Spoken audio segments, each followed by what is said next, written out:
Well, emotions can get the best of it, whether we're getting into a marriage or getting out of it. Here with advice on what one should consider that may affect our financial security is Live at 5's family attorney, Sonia Kaufman. So when you're getting out of a marriage, there are lots of things you really need to consider, but a lot of people don't consider them. What are those? Very true. A lot of people are driven by emotion or by the need to get even. And I tell clients all the time, approach this as a business decision. Try to take the emotion out and think about the long-term consequences when dividing property. A big example of that is oftentimes one parent or the other wants to keep the family home despite the fact that it took two incomes to support that household originally. Right. So the likelihood of one parent doing that successfully is not very great. And one thing I tell folks to consider is the courts can't order your spouse to pay child support past the time your child graduates from high school or turns 18, whichever's later. So think down the road, is keeping that family home going to prevent you from being able to send your child to college because you may not get help from the other spouse?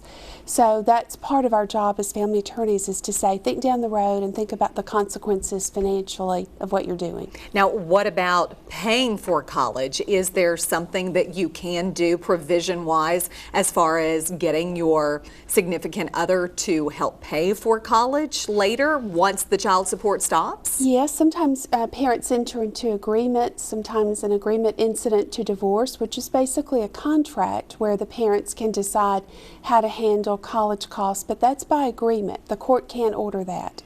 So if the other parent doesn't comply, I had someone in my office about this today, and I said, well, your remedy is breach of contract.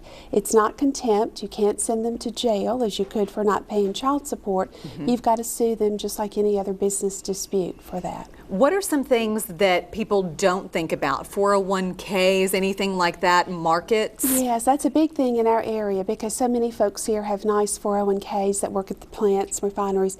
But those dollars are not the same as dollars in your bank account because all the 401k money is pre-tax.